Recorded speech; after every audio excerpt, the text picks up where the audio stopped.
कभी कभी हम जाने अनजाने में कुछ ऐसी गलतियां कर जाते हैं जिनका पछतावा हमें बाद में होता रहता है। जब हम गलतियां करते हैं तब हम इस बात का बिल्कुल भी ध्यान नहीं रखते कि इस गलती से हमारे जीवन में आगे चलकर कोई प्रभाव भी पड़ सकता है। कभी कभी हमारी ज्यादा अच्छाई भी हमारे दुख का कारण बन जाती है। हमें पता ही नहीं चलता है कि हम स्वयं ही अपने लिए खाई खोद रहे हैं। नमस्कार दोस्तों, एंशिएंट बुक के एक और एपिसोड में आप सबका स्वागत है। चैनल पर नए हैं तो वीडियो को लाइक करके चैनल को सब्सक्राइब कर लीजिए। एक समय की बात है, एक नगर में एक युवक रहता था। युवक का परिवार बहुत गरीब था। उसके परिवार में आए दिन किसी न किसी बात को लेकर लड़ाई झगड़े चलते रहते थे। वह युवक इन झगड़ों से बहुत परेशान था। जब उस युवक ने पारिवारिक झगड़ों को रोकने की बहुत कोशिश की, पर वह झगड़े रुकने की जगह बढ़ते ही जा रहे थे। जब युवक काम की तलाश में लोगों के पास जाता तो लोग पूछते हैं कि भाई तुम कितना वेतन लोगे? तो उनसे कहा कि आप मुझे बस काम दे दीजिए। मेरे परिवार की आर्थिक स्थिति बहुत खराब है, मुझे काम की बहुत आवश्यकता है। आप बस मुझे काम पर रख लीजिए और आप जितना दोगे मैं उतना ही ले लूंगा। लोग उसकी मजबूरी का फायदा उठाकर उसे कम कीमत पर काम पर रख लेते, क्योंकि उसने लोगों को खुद ही मौका दे दिया। लोगों को पता था कि उसे काम की बहुत जरूरत है, वह कम पैसों में भी काम कर लेगा। और जब वह युवक अपने मित्रों के पास, अपने सगे संबंधियों के पास बैठता, तब भी वह अपनी गरीबी की बातें करता। वह अपने मित्र और सगे संबंधियों से कहता कि मैं क्या करूं, मेरा परिवार बहुत गरीब है, हमें 2 वक्त की दाल रोटी भी ठीक से नसीब नहीं होती और आए दिन परिवार में लड़ाई झगड़े होते रहते हैं। मुझे तो कुछ भी समझ में नहीं आता कि मैं करूं क्या। उसके मित्र और सगे संबंधी भी उस समय उसकी बात सुन लेते और उसके बाद में वह सभी उसका मजाक बनाते हैं और कहते, यह गरीब तो गरीब का गरीब ही रहेगा, इसका कुछ भी नहीं हो सकता और इनके परिवार में भी प्यार नहीं है। जब देखो एक दूसरे से लड़ते झगड़ते रहते हैं और यह हमारे पास बिना बात का रोना रोता रहता है और खुद कुछ करता नहीं है। जबकि वह युवक तो उनको अपना समझकर अपनी समस्या बता रहा था ताकि लोग उसकी कोई मदद कर सके, लेकिन किसी ने उसकी मदद तो की नहीं। अब युवक जहां भी जाता सभी लोग उसका तिरस्कार करते, उसे गरीब कहकर पुकारते। कोई भी व्यक्ति उसे काम की पूरी कीमत नहीं देता। वह युवक दिन भर काम करता पर उसे कुछ ही पैसे मिलते थे। कोई भी उसकी मेहनत का पूरी कमाई नहीं देता था। अगर वह उनको कुछ कहता तो वो लोग उसे कह देते, काम करना है तो कर, नहीं तो जा यहां से। अब उस युवक को तो काम की जरूरत थी, इसलिए वो काम तो करता ही था। धीरे धीरे समय के साथ उस युवक की हालत बहुत खराब हो गई। सभी लोग उस युवक का इस्तेमाल करने लग गए, क्योंकि सबको पता चल चुका था कि वह युवक बहुत गरीब है, उसे पैसों की जरूरत है, काम तो करेगा। सभी नगरवासी उसका अपमान करते, उसे गरीब गरीब कहकर पुकारते। इन सब बातों से वह युवक बहुत परेशान हो गया। उसे समझ ही नहीं आ रहा था कि आखिर उसके साथ यह सब क्या हो रहा है। तभी उसने लोगों को बातें करते हुए सुना कि नगर में एक बौद्ध भिक्षु आए हैं। उन बौद्ध भिक्षु के पास सभी समस्याओं का हल है। वह बौद्ध भिक्षु बहुत ज्ञानी व्यक्ति है। यह सुनकर वह युवक भी उन बौद्ध भिक्षु के पास जा पहुंचा। वह युवक बौद्ध भिक्षु के पास जाकर उन्हें रोता हुआ बोला कि महाराज, सभी लोग मेरे साथ ऐसा क्यों करते हैं? तभी उस युवक की बात सुनकर बौद्ध भिक्षु ने पूछा कि क्या हुआ बालक? तभी वह युवक जोर जोर से रोने लगता है और रोते रोते अपनी सारी बात बौद्ध भिक्षु को बताता है और कहता है कि महाराज, सभी लोग मुझे गरीब गरीब कहकर पुकारते हैं, मेरा मजाक बनाते हैं और कोई भी मनुष्य मुझे अपनी मेहनत की पूरी कमाई नहीं देता है। मैं उनके खेतों में पूरे दिन काम करता हूं और वह मुझे बहुत कम पैसे देते हैं। मेरे दोस्त और मेरे मित्र भी सारे मेरा मजाक बनाते हैं। वह बौद्ध भिक्षु उस युवक की सारी बातें ध्यान से सुनते हैं और उससे पूछते हैं कि सभी नगरवासियों को इस बात का कैसे पता चला कि तुम बहुत गरीब हो और लोग तुम्हें पूरे दिन काम करने के बाद भी इतना कम वेतन क्यों देते हैं? बौद्ध भिक्षु की बात सुनकर युवक बोला कि दरअसल महाराज, मैंने ही नगरवासियों से हमदर्दी पाने के लिए उनसे कहा था कि मैं बहुत गरीब हूं, मुझे आप काम पर रख लीजिए, जो आप दोगे मैं ले लूंगा। यह सुनकर बौद्ध भिक्षु बोले, इसमें लोगों की क्या गलती है? अगर नगरवासी तुम्हारा मजाक बनाते हैं, तुम्हें कम वेतन देते हैं, तो इसमें तुम्हारी गलती है। तुम ही ने उन लोगों को बढ़ावा दिया है। तुम्हें कुछ बातें सिर्फ अपने तक ही सीमित रखनी चाहिए थी, लेकिन तुमने तो वह बातें सबको बता दी। बौद्ध भिक्षु की बात सुनकर वह युवक उनके पैरों में गिर गया और उनसे बोलने लगा कि महाराज, मैं अब क्या करूं? आप मेरी इस परेशानी को दूर करो। युवक की बात सुनकर बौद्ध भिक्षु बोले, देखो, अब जो हो गया उसे तो वापस नहीं लाया जा सकता, लेकिन आज मैं तुम्हें ऐसी 7 बातें बताऊंगा जो तुम्हें कभी भी किसी को नहीं बतानी है, सिर्फ अपने तक ही सीमित रखनी है, चाहे फिर वह तुम्हारा मित्र ही क्यों ना हो या फिर कोई सगा संबंधी ही क्यों ना हो। तुम्हें यह बातें किसी को नहीं बतानी है। बौद्ध भिक्षु की बात सुनकर वह युवक प्रशंसा से बोला कि बताइए महाराज, वह कौन सी बातें हैं जिन्हें हमें किसी को नहीं बताना चाहिए। फिर बौद्ध भिक्षु ने युवक से कहा कि जो तुम्हें पहली बात किसी को नहीं बतानी चाहिए वो है अपने जीवन का लक्ष्य। हम क्या करते हैं? हम अपने सपने को सभी को बता देते हैं कि मैं यह करूंगा, मैं बड़ा होकर यह बनना चाहता हूं। हमें ऐसा लगता है कि लोग सुनकर बहुत प्रसन्न होंगे कि मैं कितना बड़ा आदमी बनना चाहता हूं, लोग मेरी प्रशंसा करेंगे। लेकिन ऐसा होता नहीं है। जब हम अपने सपने को लोगों को बता देते हैं तो हमारे मन में संतुष्टि का भाव आ जाता है। हम मन ही मन बहुत खुश होते हैं, जिससे हम अपने सपने के प्रति वो जुनून नहीं रख पाते हैं जो हमारे पहले था। जब हम अपने सपने लोगों को बता देते हैं तो उनकी उम्मीदें हमसे बढ़ जाती है। वह हमारे ऊपर और भी ज्यादा ध्यान देने लगते हैं, जिससे कभी कभी हम तनाव में भी आ जाते हैं और फिर यही तनाव हमारे जीवन में असंतुलन पैदा करता है और फिर हम अपने सपने से, अपने लक्ष्य से भटक जाते हैं। जब हम अपने सपने किसी को बताते हैं तो आपको कुछ लोग तो प्रेरणा देंगे, जिससे आपको आगे बढ़ने में हिम्मत मिलेगी, लेकिन बहुत से लोग ऐसे हैं जो आपको प्रेरणाहीन करेंगे, आपको डिमोटिवेट करेंगे, जिससे आप आपके लक्ष्य से भटक सकते हो। इसीलिए जो भी आपका सपना है उसे पूरा करो, उसके बाद ही लोगों को बताओ। अगर पहले बता दोगे तो लोग रुकावटें पैदा कर देंगे और सपने को अगर चुपचाप तुमने पूरा किया तो लोगों को स्वतः ही पता चल जाएगा कि तुमने कौन सा सपना हासिल किया है। इसीलिए कभी भी किसी को अपना सपना मत बताओ, अपना लक्ष्य मत बताओ। दूसरी बात, हमें हमारी समस्याएं, हमारी परेशानियां किसी को भी नहीं बतानी चाहिए। हम क्या करते हैं, जैसे हमें कोई समस्या होती है, कोई परेशानी आती है, तो हम तुरंत लोगों के पास उसके समाधान के लिए पहुंच जाते हैं, उन्हें अपना दुखड़ा सुनाने लगते हैं।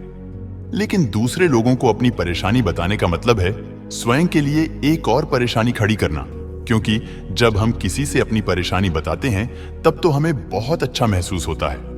हमें ऐसे लगता है कि मानो हमारा थोड़ा सा दुख तो चला गया, लेकिन सभी लोग हमारी परेशानियां कम नहीं करते, बल्कि उन्हें और बढ़ा देते हैं और हमारे सामने कई नई परेशानियां खड़ी कर देते हैं। हम जितने लोगों को अपनी समस्याएं बताते हैं, उनमें से 70% लोग तो ऐसे होते हैं जिनको हमारी परेशानियों से कोई फर्क नहीं पड़ता, बल्कि वह तो हमारा मजाक बनाते हैं, और 20% लोगों को यह जानकर खुशी होती है। लेकिन 10% लोग ही ऐसे होते हैं कि जिनको थोड़ा बहुत फर्क पड़ सकता है कि हम कितने परेशान हैं, लेकिन फर्क पड़ने का मतलब यह नहीं है कि वह तुम्हारा साथ दे ही देंगे। जब लोग हमारी परेशानियां, हमारी समस्याओं का मजाक बनाते हैं तो हमें बहुत बड़ा दुख होता है। इसीलिए हमें कभी भी अपनी परेशानियां किसी को नहीं बतानी चाहिए, स्वयं ही उनका हल खोजना चाहिए, क्योंकि हमें हमसे बेहतर कोई नहीं जानता और हम खुद ही बिना किसी की मदद से हर परेशानी से बाहर निकल सकते हैं। तीसरी बात, हमें कभी भी अपने परिवार की समस्याएं किसी को नहीं बतानी चाहिए। हम सभी के घर परिवार में कोई ना कोई समस्या जरूर होती है। जहां सब लोग एक साथ रहते हैं तो कहासुनी भी हो जाती है। हमारी परिवार के साथ हमारे संबंध अच्छे हो या बुरे हो, हमें किसी को भी नहीं बताना चाहिए। जब हम दूसरों को इसके बारे में बताते हैं तो लोग मजे लेकर तुम्हारी बातें सुनते हैं। उन्हें कोई फर्क नहीं पड़ता कि तुम किस परेशानी में हो, बल्कि वह लोग तो उन कमजोरियों का फायदा उठाने की कोशिश करेंगे। तुम्हें तुम्हारे परिवार की समस्याओं को आपस में ही अपने परिवार वालों से बात करके सुलझा लेनी चाहिए। फिर तुम्हें दूसरे लोगों को बताने की जरूरत ही नहीं पड़ेगी। और जब हम अपने और अपने परिवार की समस्याएं लोगों को बताते हैं तो लोग हमें कमजोर समझने लगते हैं, हमारे बारे में सोचने लगते हैं कि यह तो कुछ नहीं कर पाएगा, यह अपने परिवार को नहीं संभाल सकता। इतनी छोटी छोटी बातों पर ही परेशान हो रहा है, यह आगे चलकर जीवन में बड़ी बड़ी समस्याओं का सामना कैसे करेगा। हम तो लोगों को अपने परिवार की समस्याएं यह सोचकर बताते हैं ताकि वह हमारी मदद कर सके, लेकिन यह दुनिया बहुत मतलबी है। इस दुनिया में कोई आपका खास नहीं है। लोग हमारी बातें मजे ले लेकर सुनते हैं और हमारे सामने तो झूठी हमदर्दी दिखाते हैं, और फिर हमारी पीठ पीछे जो बातें हम उन्हें बताते हैं उन्हें अच्छे से नमक मिर्च लगाकर चारों तरफ फैला देते हैं, जिससे उन लोगों का तो कुछ नहीं बिगड़ता, पर तुम्हारे परिवार की इज्जत मिट्टी में मिल जाती है। लोग तुम्हारे परिवार के बारे में तरह तरह की बातें बनाने लगते हैं, एक बात की 100 बात करने लगते हैं। जो बात हुई नहीं उस बात को भी नमक मिर्च लगाकर बता दें। इस दुनिया में घाव पर मरहम लगाने वाले तो कम है और नमक छिड़कने वाले बहुत ज्यादा है। इसलिए कभी भी किसी को अपने परिवार की स्थितियों के बारे में नहीं बताना चाहिए। चौथी बात, हमें अपनी संपत्ति किसी को नहीं बतानी चाहिए। फिर बौद्ध भिक्षु ने उस युवक को चौथी बात बताते हुए कहा कि तुम लोगों के सामने इस बात को कभी मत बताना कि तुम किन चीजों के मालिक हो या फिर तुम्हारे पास क्या क्या है। तुम तो लोगों को ऐसे ही अपने बारे में बताते हो कि तुम्हारे पास इतने बंगले हैं, इतनी गाड़ी है, इतना धन है, ताकि लोगों को पता चल सके। लेकिन तुम यह सोचकर उन्हें नहीं बता रहे हो कि तुम उन्हें नीचे दिखाने की कोशिश कर रहे हो। लेकिन लोग तुम्हारी बातों का गलत मतलब निकाल सकते हैं। वह सोच सकते हैं कि तुम उन्हें नीचा दिखाने के लिए यह सब बातें कर रहे हो, और फिर वह तुमसे नफरत करने लगेंगे। उस समय तो वह कुछ नहीं बोलेंगे, लेकिन अंदर ही अंदर वह तुमसे नफरत करने लग जाएंगे और तुमसे दूर होने लग जाएंगे, तुम्हें गिराने की कोशिश करेंगे। और हो सकता है कि तुम्हारी बातें सुनकर तुम्हारे पास इतना धन है यह जानकर कुछ लोग तुम्हारे से झूठे रिश्ते बना ले, तुमसे अपना मतलब भी निकलवा सकते हैं। इस दुनिया में ऐसे बहुत से मतलबी लोग हैं जो लोगों से बस धन पाने की चाहत में रिश्ता जोड़ते हैं। इसीलिए तुम्हें अपना धन किसी को नहीं बताना चाहिए। समय के खेल का किसी को पता नहीं। आज अच्छा है तो जरूरी नहीं कल भी अच्छा हो। मान लो आज तुम्हारे पास खूब धन दौलत है, लेकिन अगर कभी आपके पास नहीं रहे और आप लोगों से मदद मांगोगे तो लोग आपकी मदद नहीं करेंगे, बल्कि आपको ताने मरेंगे। आपसे कहेंगे कि तुम्हारे पास तो इतना धन था, कहां गया वह धन? तुम सच बोलते थे या फिर झूठ मूठ का गुणगान करते रहते थे। और हमें अपनी धन दौलत की बात लोगों के सामने इसलिए भी नहीं बतानी चाहिए क्योंकि इस दुनिया में बहुत से ऐसे लोग हैं जिनके पास पीने के लिए स्वच्छ पानी भी नहीं है। वह गंदा पानी पीते हैं। उनके पास खाने के लिए 2 वक्त की रोटी भी नहीं है, जबकि तुम्हारे पास सब कुछ है। इसीलिए कभी भी खुद से गरीब लोगों के सामने कभी भी अपने धन का दिखावा ना करें। हो सके तो उनकी मदद कर दें। 5वीं बात, कभी भी अपनी सफलता का रहस्य किसी को नहीं बताना चाहिए। फिर बौद्ध भिक्षु ने उस युवक को 5वीं बात बताते हुए कहा कि कभी भी अपनी सफलता का रहस्य किसी को मत बताना। हमने सफलता हासिल कैसे की है यह बताना कोई गलत नहीं है। अगर कोई मनुष्य उससे सीख कर आगे बढ़ता है तो यह बहुत अच्छी बात है, लेकिन अधिकतर लोग क्या करते हैं, हमारे बताए गए रास्ते पर हूबहू चलना शुरू कर देते हैं, और अगर वह हमारे बताए गए रास्ते पर चलकर असफल हो जाते हैं तो फिर वह हमें ही दोष देने लगते हैं, जबकि हमने तो उनके लिए अच्छा ही किया था, मगर वह हमें ही दोषी मानने लगते हैं और कहते हैं कि काश मैं इसकी बातों में नहीं आया होता, इसने तो मुझे गलत रास्ता बता दिया। जबकि सबके लिए सफलता का एक ही तरीका काम नहीं करता। जिस तरीके से तुम सफल हुए हो जरूरी नहीं कि वैसे ही उन्हें भी सफलता मिल जाए। इसीलिए कभी भी किसी को अपनी सफलता का रहस्य मत बताओ। अगर वह मनुष्य सच में ही तुमसे सफलता का मार्ग जाने की कोशिश करे और उस कार्य उसे बहुत लगन हो और वह बहुत दृढ़ संकल्पी हो कि नहीं मुझे तो यह कार्य करना ही है, तो तुम उसे जरूर बता सकते हो।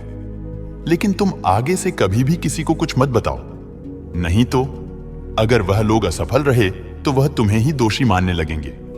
उन लोगों को इस बात से कोई फर्क नहीं पड़ता कि तुम उनके लिए अच्छा कर रहे हो। वह असफल होने पर तुमसे घृणा करने लगेंगे, तुम्हें भला बुरा बोलने लगेंगे। इसीलिए कभी किसी को कुछ मत बताओ। अपने द्वारा की गई मदद का डिंडोरा मत पीटो। फिर बौद्ध भिक्षु ने उस युवक को 6ठी बात बताते हुए कहा, अगर तुम किसी की मदद करते हो तो मदद को लोगों के सामने मत लाओ, क्योंकि इस दुनिया में बहुत से लोग गरीब हैं जिनको हमारी दया दान की आवश्यकता है। लेकिन अगर तुम उन गरीब लोगों की इसलिए मदद करते हो ताकि लोग आपकी तारीफ करें, लोग आपको अच्छी नजरों से देखें, समाज में आपका नाम हो, तो ऐसा दिखावा कभी मत करो। जबकि तुम्हें लोगों की मदद इसलिए नहीं करनी चाहिए कि दूसरे लोग आपकी तारीफ करें, बल्कि आपको लोगों की मदद सच्चे हृदय से बिना किसी को बताए करनी चाहिए, क्योंकि यही मदद आपको अंदर से शांति प्रदान करवाती है।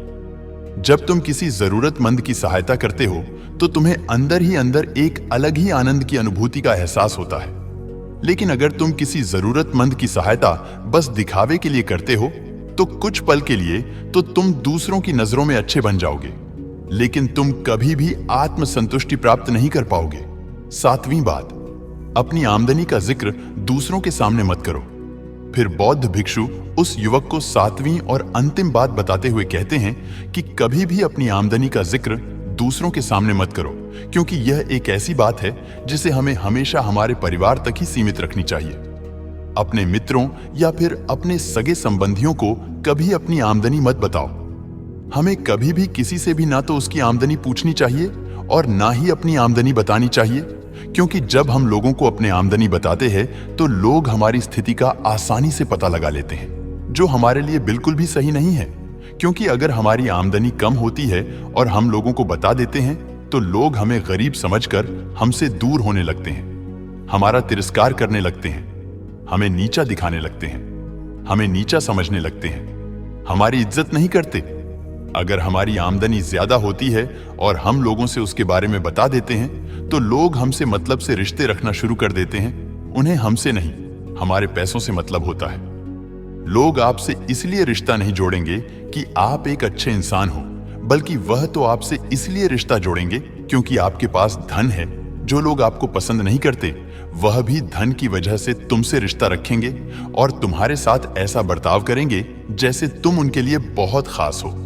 इसीलिए कभी भी किसी को अपनी आमदनी मत बताओ, बस इसे अपने और अपने परिवार तक ही सीमित रखें, क्योंकि आपका परिवार ही आपकी तरक्की को देखकर खुश होता है। बाकी तो यह दुनिया आपकी तरक्की को देखकर जलने वालों में से है। युवक बौद्ध भिक्षु की सारी बातें बड़ी अच्छी तरीके से समझ गया और उसी वक्त अपने मन ही मन में यह संकल्प ले लिया कि आज के बाद कभी भी किसी को अपने रहस्य नहीं बताएगा। इसके बाद उस युवक ने बौद्ध भिक्षु को प्रणाम किया और फिर वहां से चला गया। दोस्तों, आपको यह वीडियो कैसा लगा हमें कमेंट करके जरूर बताएं। अगर वीडियो पसंद आई हो तो वीडियो को लाइक कर दीजिए और साथ ही चैनल को सब्सक्राइब भी कर लीजिए। धन्यवाद।